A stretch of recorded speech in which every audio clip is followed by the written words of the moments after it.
bí a ṣe gbọ́ o ẹ̀yin èèyàn lé wọn ní àwọn tó ń dáná fún kábíyèsí wọn ní mẹ́fà nínú wọn náà ti lọ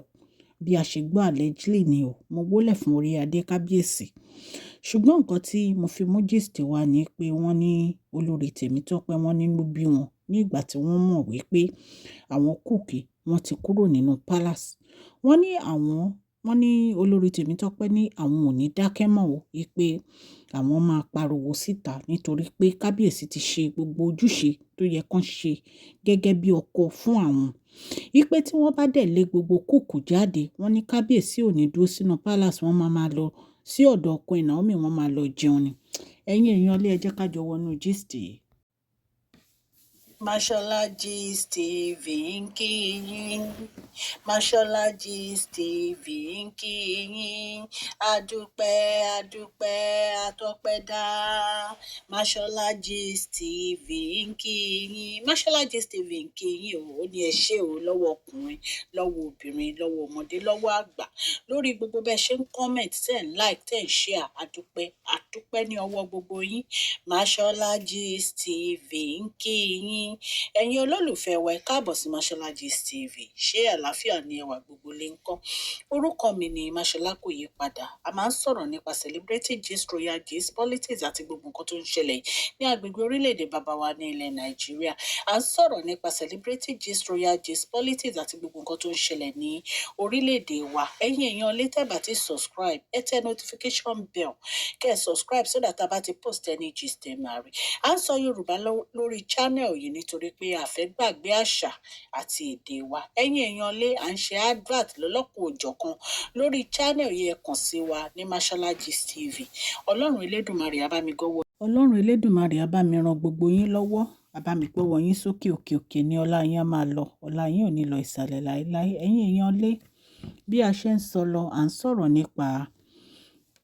olórí Tèmítọ́pẹ́ tí wọ́n bínú sí àwọn ìyàwó tó kù wípé àwọn ò ní dákẹ́ mọ́ àwọn máa pariwo wọn síta wípé báwo ni wọ́n ṣe máa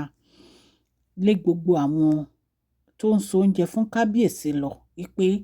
nǹkan tí ò ní ṣẹlẹ̀ ẹjọ́ allege ni o bí mo ṣe gbọ́ nǹkan tí mo gbọ́ lórí social media ni mo wá torchlight o wípé báwo ni wọ́n ṣe máa lé gbogbo àwọn tó ń so oúnjẹ fún kábíyèsí lọ wípé àwọn ò ní tolerate irú nǹkan báyìí àwọn dẹ̀ máa pariwo wọn sí aráyé gbọ́ ẹ̀yin èèyàn lé bí a ṣe gbọ́ allege ni o wọ́n ní àwọn Kúkù kábíyèsí wọ́n ní gbogbo wọn náà ti kúrò nínú palace at least 6 of them wọ́n náà ti kúrò nínú palace èèyàn kan péré la gbọ́ tán ní ó kù wọ́n dẹ̀ ní ọkùnrin yẹn lòun ò lè ṣe nǹkan táwọn yòókù ṣe torí òun ò lè fi palace kábíyèsí sílẹ̀ nítorí kábíyèsí èèyàn dáadáa ni wọn ò dẹ̀ ṣe àwọn kí ni ó dé tí àwọn Kúkù yìí tó fi kúrò nínú palace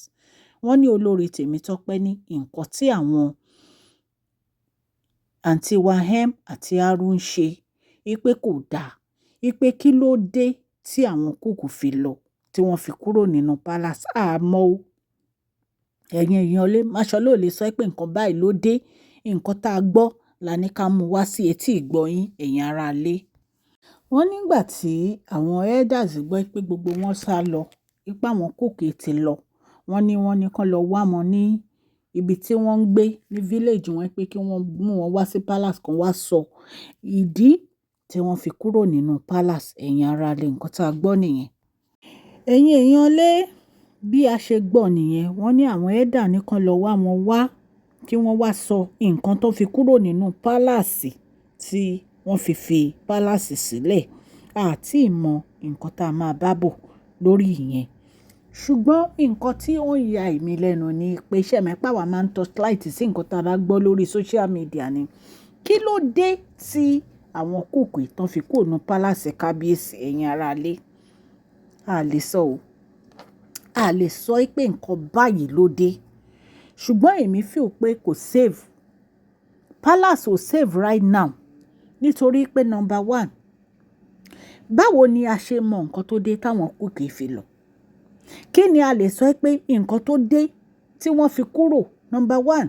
Dr. Elizabeth ò sí inú palace number two Queen Naomi ò sí inú palace àwọn Kúkù tún wá lọ èyí tún máa lágbára o ẹ̀yin èèyàn lé. Bí ọkàn tó kù yìí wọ́n ní ó sọ wípé bí a ṣe gbọ́ allegedly o bí a ṣe gbọ́ allegedly o wọ́n ló ní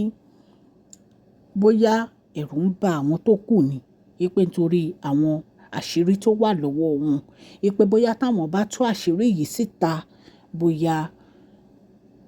nǹkan burúkú máa ṣẹlẹ̀ sí wọn wọ́n fi lọ. A lè sọ nǹkan tá a gbọ́ lórí social media ni o ṣùgbọ́n tí ò bá nídìí obìnrin ò ń jẹ́ kú mọ́lù kí ló máa ṣe wọ́n tán fi máa kó òun palace. Àṣà ní nǹkan kan tó ṣe wọ́n ẹ̀yin èèyàn lé àṣà ní nǹkan kan tó ṣe wọ́n tán fi kó òun palace. Wọn ò ṣáà lè ṣàdédé kó òun palace. Mo mọ̀ pé kábíyèsí nice kábíyèsí kó ọmọdé àti àgbà pọ̀ ni. Mo mọ̀ pé ìdùnnú wọn ni láti bá kábíyèsí ṣiṣẹ́ àti láti wà nínú palace láti máa dáná fún kábíyèsí. Nǹkan kan ló ṣẹlẹ̀ tí àwọn people yìí tán fi kó òun palace. Wọ́n bi èèyàn kan yìí pé ṣé ó mọ nǹkan tó ṣẹlẹ̀ gangan irú àṣírí wo lórí ìpọ́n ní irú nǹkan wo lórí ìpọ́n mú wọn sá kúrò nínú palace. Ó ní pé òun ò lè sọ o ó ní ṣùgbọ́n kó lọ mú wọn bóyá wọn á lè sọ. Ẹ̀yin èèyàn lé nǹkan tá a gbọ́ nìyẹn allegedly dẹ̀ ni bí mo ṣe ń sọ fún yín máṣọ ló bá kábíyèsí gbénú palace nǹkan tá a gbọ́ la wá torchlight sí. Wọ́n ní olórí Tèmítọ́pẹ́ ní kábíyèsí ò deserve gbogbo irú nǹkan báyìí ipe kì í ṣerú nǹkan báyìí ní kábíyèsí deserve kí gbogbo kúkú kúrò nínú palace pé nǹkan burúkú ni. Ẹ̀yin èèyàn lé wọ́n ní ọ̀rọ̀ yìí wọ́n ló bí olórí Tèmítọ́pẹ́ nínú pé ó dẹ̀ ń wọ̀nù àǹtí ym àti r pé gbogbo àwọn nǹkan tó ṣẹlẹ̀ ó ní láti stop pé kí ló dé tí wọ́n fẹ́ peace nínú palace. Ṣùgbọ́n wọ́n ní wọ́n ti ránṣẹ́ sí àwọn kúùkù yẹn wípé wọ́n fẹ́ mọ ìdí tí wọ́n fi lọ. Nǹkan tá a gbọ́ nìyẹn o allegedly ni ẹ̀yin ará ilé gbogbo etí tó ń gbọ́ mi. Mo dúpẹ́ lọ́wọ́ yín fún àdúrótì yín lórí channel mi. Mo dúpẹ́ lọ́wọ́ yín fún ìfẹ́ tí ẹ ní sí Mashola Gist TV. Mo dúpẹ́ mo tú ọpẹ́ dá lọ́wọ́ ọkùnrin lọ́wọ́ obìnrin lọ́wọ́ ọmọdé lọ́wọ́ àgbàlagbà. Ní agbára Ọlọ́run òkè òkè ni ọlá yín á máa lọ o. Ọlá yín ò ní lọ ìsàlẹ̀ láíláí. Ẹ ṣé. Please share this video, like and subscribe. God bless you all.